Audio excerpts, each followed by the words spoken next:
motion. Mr. Speaker, I want to start by sending my condolences to the families of those who died, the Gen Zs who died through the brutality of the police. Mr. Speaker, our Constitution, Article 37, talks of every person has a right to peacefully and unharmed assemble and demonstrate, to picket, and to present petitions to the public authorities. Mr. Speaker, I'm so saddened by the 6 or 8 Gen Zs who were killed when they were coming to Parliament to bring their petitions, and yet they were doing their rightful demonstrations. Mr. Speaker, the police, through their leader, the IG, have no right to shoot with live bullets. They would have used blank bullets and tear gas to dispatch our young people. Mr. Speaker, as a mother, I was in this Senate that day, and every time I had a bullet shot, my stomach was like leaving my body as a mother, because I knew that's a bullet which has hit a child.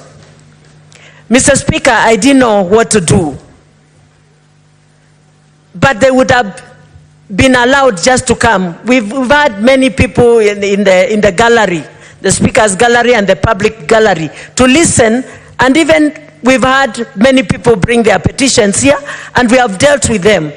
I want to condole with the families and tell the Gen Zs of Kenya, first of all, I want to congratulate them, because we are here today discussing this motion because they came out. Why? Because they are fed up with the state of the nation and how they are living as our young people. And surely, Mr. Speaker, I saw one of them admitted in Kenyatta National Hospital, and he was saying that he was shot on the back, but thank God he was shot together with Eric Chalo Mutisia. Chalo Mutisia lost his life, but this one survived, and he was in a hospital, and he was saying that he's demonstrating because he has been looking for a job for the last 10 years since he graduated, and many of them have even more than 10 years. Mr. Speaker, they have all rights to demonstrate and to ask the government to provide them with jobs. There are ways, Mr. Speaker, of providing these young people with jobs, because 30% of all jobs in the counties, the 47 counties, belong to the youth, women, and people living with disability. If these jobs, together with the national government, are given to them rightfully without partiality, Mr. Speaker, these children will have jobs, even as others do the jobs that they do through the internet. Mr. Speaker, it has become so difficult for our young people even to get police jobs and army jobs. I've heard many of them saying that they've been asked to give bribes to amounts of like 300,000. I've had cases where parents have approached me telling me that they've sold piece of land to bribe for their jobs, for their children to get jobs, and they've not been able to be employed. Mr. Speaker, I want to call upon the President of the country of Kenya, because I know he listens, and I know he has humor, to see what he can do to these young people and provide jobs for them. I looked at him the other day as he was being interviewed, and I saw a king without a covering, a naked king. Why? Because he was there, he was being asked questions about people he gave jobs who are not doing their jobs the way they should be doing their jobs, and they were nowhere to be seen. Mr. Speaker, it's a shame. It's a shame. I want to call upon the CSs to take their mandate and do their jobs the way they should do their jobs, and cover the president, because they are there, not covering him as in not failing to do their jobs, but they should do their jobs the way they are mandated to do their jobs. If they do their jobs properly, Mr. Speaker, without corruption, nobody will go to the streets to demonstrate. Mr. Speaker, I want to stand and say, all of us as a country and as a nation, as leaders, we have failed. Because many other times, even here in the Senate, we take sides on partisan. And we do what our parties are guiding us to do. And we forget that we have been sent here by Kenyans who elected us to come and represent them. And many times we pass even laws that are against them. Mr. Speaker, as we reflect from the president to the least in this country, we must now think and see how we will work to bring sanity to our country, to bring sanity to parliament, to bring sanity to every organization in this country. And Mr. Speaker, many of these issues are happening because people are given directions on how to vote. And even when a law is hurting, because of the directions, they still go ahead and vote. And a good example is this bill, 2024 financial bill. The parliament voted yes, and it passed. What happened next? The president failed to sign. Why? Because people were not happy with it. It's a shame, even to the parliament. We should stand and do what is right for the people who send us. I am calling upon the AG and the IPOA to do what is right and bring justice.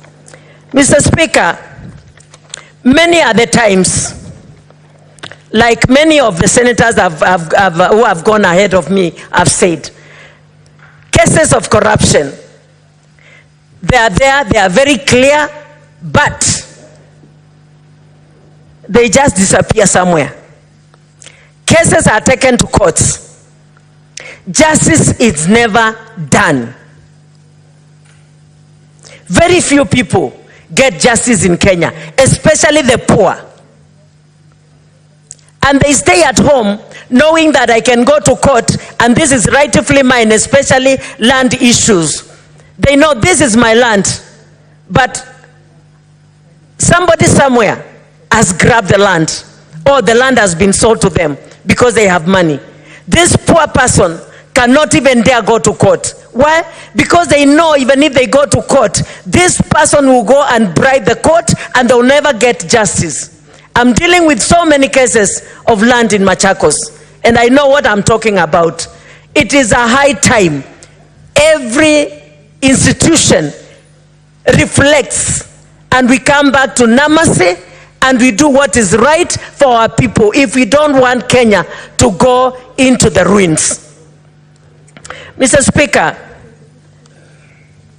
we are talking here, but I pray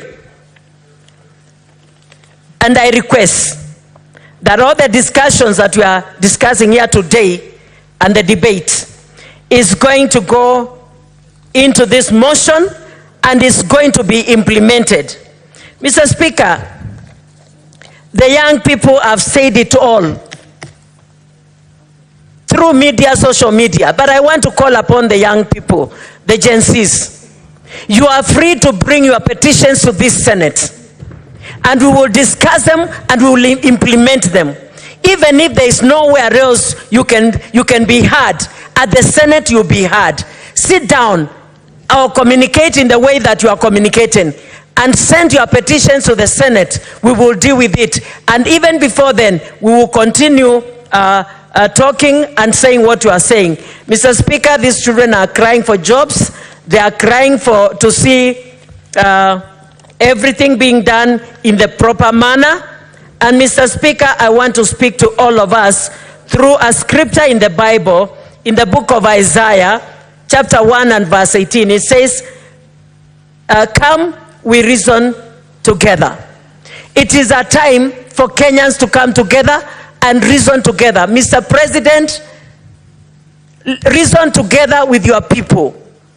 We are here to work for the goodness of this country. We do not want bloodshed, and we are demanding for those who have been arrested through demonstrations, demonstrating without violence, to be released with immediate effect. And those who have died, they should be assisted in burial, because some of them comes from very poor families. Like Rex comes from a single mother. He has no father, he has nobody else, he has nowhere. He lives with his grandmother, and the mother is suffering, trying to see how she can bury her son. So I'm calling upon the president and all the organization and even this Senate to intervene and contribute so that some of these people can be buried honorably, like some of the senators have said, especially those who were killed here at Parliament. Mr. Speaker, I want to say that we've nullified the shift in delegated legislation, and we want to see all the statutes and the laws that are going to be made in this country to be favorable to the people of Kenya. And if we do that, Mr. Speaker, it will be well, and our people will settle, and they will be happy, and we will live in a peaceful country. Kenya is a country where every other country runs here as refugees, and they stay here peacefully. And they are wondering when they are seeing Kenya running the way it is running. I am calling upon each one of us to reflect, and even as we reflect, let us do the right thing for our people. Thank you, Mr. Speaker. I support.